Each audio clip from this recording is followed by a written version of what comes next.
சுமானக்க மக்களே, நேத்துக்கான எபிசோட் நீங்க எல்லாருமே பார்த்திருந்திருப்பீங்க. நேத்துக்கான எபிசோட பொறுத்தவரைக்கும் பெருசா கண்டென்ட் இல்லனாலும் ஒரு சில கண்டென்ட்டை மட்டுமே வச்சு நேத்துக்கான எபிசோட சூப்பரா கொண்டு போயிட்டாங்க.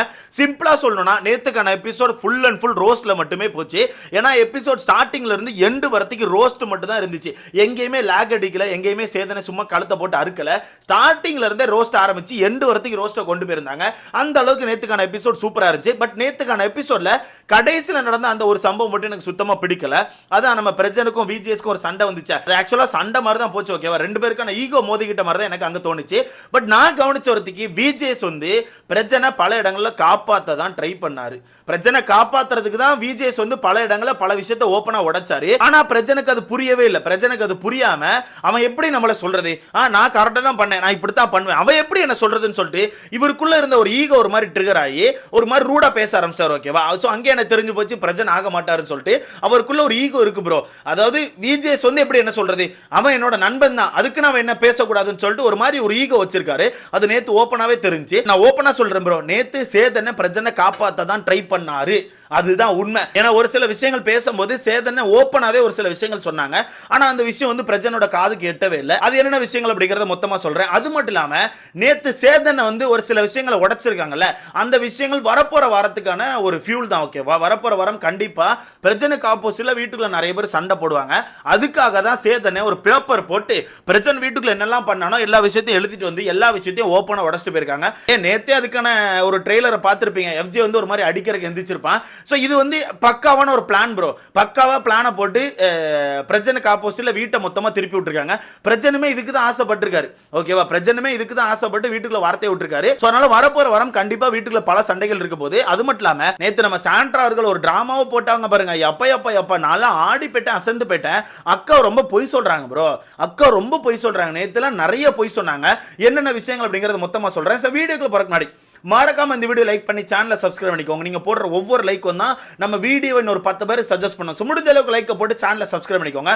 ஃபர்ஸ்ட், சேதனை நேத்து பிரஜனை அழிக்க பார்த்தாரா காப்பாத்த பார்த்தாரான்னு கேட்டீங்கன்னா எனக்கு தெரிஞ்சு சேதனை பிரஜனை காப்பாத்த தான் ட்ரை பண்ணாரு. பட் எப்படி காப்பாத்த ட்ரை பண்ணாருன்னா, நீ இந்த தப்பு பண்ணிருக்க, இந்த மாதிரி வார்த்தைகளை யூஸ் பண்ணிருக்க, இந்த மாதிரி வார்த்தைகளை வீட்டுக்குள்ள யூஸ் பண்ணக்கூடாது, இப்படி யூஸ் பண்ண உனக்கு யார் ரைட்ஸ் கொடுத்தா, நீ யார் இந்த மாதிரி பேசுறதுக்குன்னு சொல்லிட்டு சேதனை ஒரு கொஸ்டின் வைக்கிறார். அப்ப அந்த இடத்துல பிரச்சனை என்ன பண்ணிருக்கணும், ஓகே இவ்வளவு தப்புகள் பண்ணிருக்கோம், இவ்வளவு தப்புகளை வெளியே மக்கள் அட்ரஸ் பண்ணிருக்காங்க, அப்ப இந்த தப்புகளை இதுக்கப்புறம் பண்ணக்கூடாதுன்னு சொல்லிட்டு, ஆமா சார் நான் பண்ண தப்பு தான் சார், ஒரு ஹீட் ஆஃப் த மூமெண்ட்ல பேசிட்டேன், இதுக்கப்புறம் இப்படி பண்ண மாட்டேன்னு சொல்றதை விட்டுட்டு இவர் எப்படி பேசுறாருன்னா, ஆமா நான் பண்ணேன், ஹீட் ஆஃப் த மூமெண்ட்ல பேசினேன், அதுக்கு என்ன, நான் அப்படித்தான் பேசுவேன், இதுதான் நான் சொல்லிட்டு ஒரு மாதிரி அவர் ஸ்டாண்ட்லயே நிக்கார். நான் முன்னாடியே சொன்னேன் தெரியுமா, வீட்டுக்கு ஒரு மாதிரி ஹீரோயிசம் ட்ரை பண்றாரு. ஏன்னா ஒன்னு அவருக்கு அவரே சொல்லிக்கிறார், நான் ஹீரோ, நான் ஒரு ஹீரோ மெட்டீரியல் சொல்லி அவருக்கு அவரே சொல்லிக்கிறார். அதனால வீட்டுக்கு இப்படிலாம் பேசினா அது ஒரு ஹீரோயிசம் மாதிரி தெரியும்னு சொல்லிட்டு பண்றாரு நான் நினைக்கிறேன்னு சொன்னேன். அதை தான் நேத்து சேதனன்னு உடைச்சாப்ல. என்னன்னா, நீ வந்து ஹீரோயிசம் பண்ற மாதிரி நிறைய விஷயம் பண்ற, அது ஹீரோ மாதிரிலாம் இல்ல, ரொம்ப மோசமா இருக்கு, இந்த மாதிரி விஷயத்த பண்ணாதீங்க, எப்படி இந்த மாதிரி விஷயத்த பண்ணாத, நீ பண்ணிருக்கிறது தப்புன்னு சொல்லி சேதனை ஆக்சுவலா எடுத்து தான் சொன்னார். ஓகேவா, அண்ட் சேதனை ஒரு பாயிண்ட் ரொம்ப தெளிவா எடுத்து கொடுத்தாரு.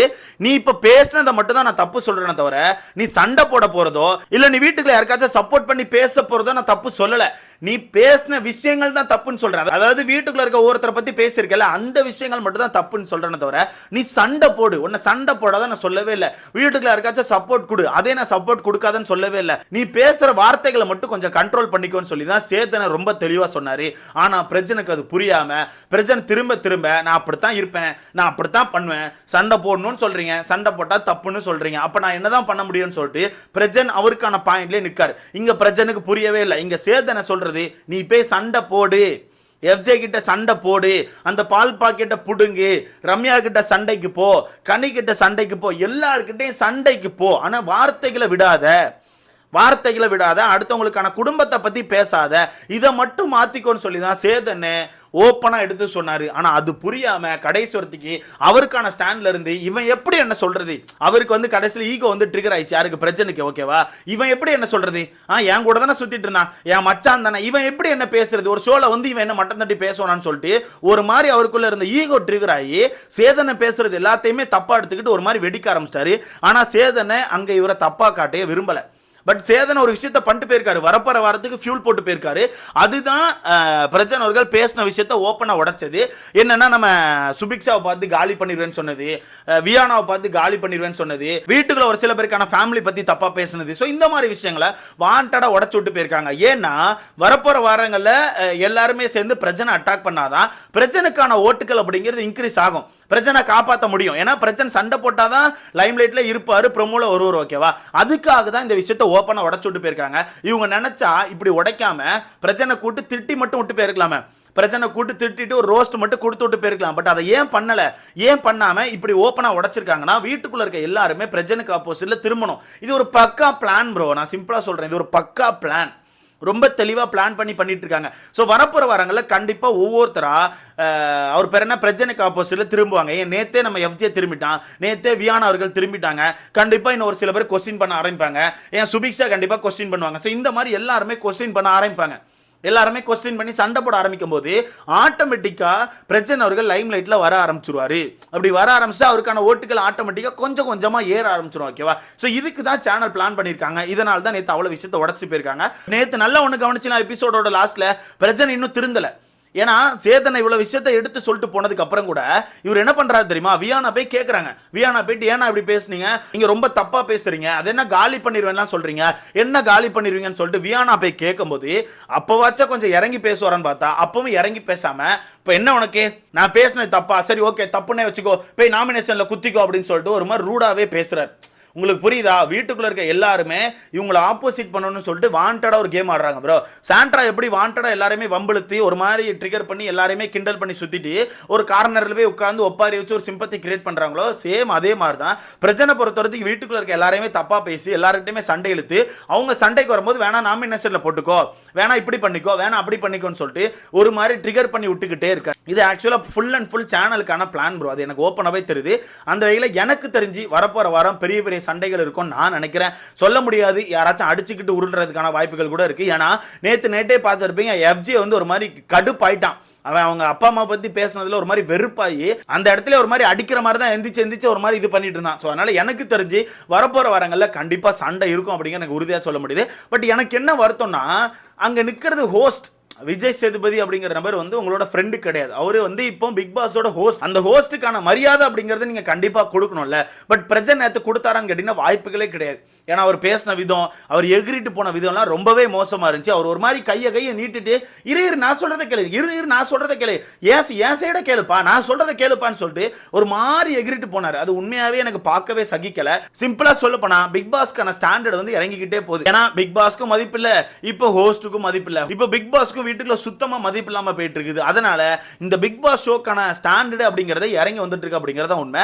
இத நம்ம சாண்ட்ரா அவர்களுக்கான நாடகம் எப்பா என்ன நாடகம் நேத்துலாம் ஒரு பொய் சொன்னாங்க ப்ரோ. அந்த பால் ஊத்துற டாபிக் ஒன்று பேசினாங்கல்ல, இந்த பாலெல்லாம் தூக்கிட்டு போய் யாருக்கு பால் ஊத்த போறான்னு தெரியலன்னு சொல்லிட்டு நம்ம பிரஜன் அவர்கள் ஒரு மாதிரி பேசியிருப்பாரு. பேசிட்டு தான் அந்த ஃபேமிலி டாபிக் எல்லாம் எடுத்திருப்பாரு. அப்போ இந்த டாபிக் ஸ்டார்ட் பண்ணதே நம்ம சாண்ட்ரா அவர்கள் தான் தெரியுமா. சாண்ட்ரா தான் உட்கார்ந்து இந்த பால் டாபிக் பேசிட்டு இருக்கும்போது சனிக்கிழமை ஊத்துவாங்க, எல்லாருக்கும் பால் தான், எல்லாருக்கும் கண்டிப்பா பால் ஊத்துவாங்கன்னு சொல்லிட்டு ஒரு மாதிரி முணங்குவாங்க, ஓகேவா? அதுக்கப்புறம் தான் பின்னாடி இருந்து பிரஜன் அந்த டாபிக் எடுத்து ஆமாமா கண்டிப்பா எல்லாருக்கும் பால் தான், யாருக்கு பால் ஊத்த போறாங்கன்னு தெரியலன்னு சொல்லிட்டு அதுக்கப்புறம் தான் பிரஜன் பேசுவார். ஆனா நேத்து பிரஜனை தூக்கி போட்டு அடியடி நடிச்சிருப்பாங்க. அப்ப சாண்ட்ரா கிட்ட கேட்பாங்க, இப்படி உங்க புருஷன் பேசுனது தப்பு தானே கேட்கும்போது எனக்கு தெரியவே தெரியாதுங்க, அவர் இப்படிலாம் பேசியிருக்காருன்னு சொல்லிட்டு எனக்கு சுத்தமா தெரியாதுன்னு சொல்லிட்டு அக்கா ஒரு அந்தர் பல்ட்டி அடிச்சிருப்பாங்க. அது மட்டும் இல்லாம நேத்து நைட் ஒரு டிராமா பார்க்கணும் நின்று அழுதுகிட்டே இருக்காங்க. ஒரு நேரம் என்னன்னா கூட்டு போயிட்டு ஏன்டா இப்படி பண்ற, இப்படி பண்ணாதடா, ரொம்ப கஷ்டமா இருக்குடா, வெளியே நமக்கு ஃபேமிலி இருக்குடா, பசங்க இருக்காங்கடா, இப்படி பண்ணாதடான்னு சொல்லிட்டு பயப்படுற மாதிரி அழுறாங்க. திருப்பி வீட்டுக்கு வந்திருந்து கனி இப்படி பேசிட்டாங்க அப்படி பேசிட்டாங்க, போச்சு என் மானமே போச்சுன்னு சொல்லிட்டு உட்காந்து ஓன்னு ஒப்பாரி வச்சு அழுறாங்க. இப்போ நான் ஒன்று கேட்குறேன், வீட்டுக்குள்ளே அவ்வளோ பாடி ஷேமிங் பண்ணீங்க, அவ்வளோ மார்க்கிங் பண்ணீங்க, அவ்வளோ புள்ளி பண்ணீங்க, அப்போல்லாம் உங்கள் ஃபேமிலி பார்த்துட்டு இருக்குன்னு சொல்லி உங்களுக்கு தெரியாதாங்க? ஒரு மாதிரி ஆட்டி இப்படி ஒரு மாதிரி பேசுனீங்களா, அப்போல்லாம் உங்களுக்கு தெரியாதாங்க? அப்போல்லாம் யாரும் உங்கள் ஃபேமிலி பார்க்கலையாங்க இந்த ஷோவை? மாட்டிக்கிட்டீங்கன்னு தெரிஞ்சோன்னே இப்போ அதில் தப்பிக்கிறதுக்கு எப்படிலாம் ட்ராமா போடுறீங்களா, ரொம்ப கேவலமாக இருக்குது. சிம்பிளா சொல்ல போனா ரொம்ப கேவலமா இருக்கு ப்ரோ. இவங்க போடுற எல்லா டிராமாவும் உடைச்சிட்டாங்க. திவ்யாக்கான டிராமா, இவங்களுக்கான டிராமா, எல்லா டிராமாவும் நேற்று உடைச்சிட்டாங்க. பட் பிரஜன் பண்ணது மட்டும்தான் எனக்கு சுத்தமா பிடிக்கல. அதனால எனக்கு தெரிஞ்சு வரப்போற வாரங்கள்ல பிரஜனுக்கு மிகப்பெரிய ஆப்பு காத்துட்டு இருக்கு அப்படிங்கறத உண்மை. ஸோ வெயிட் பண்ணி பார்க்கலாம். ஸோ இதை பத்தி உங்களுக்கான கருத்தை மறக்காம கமெண்ட்ல போடுங்க.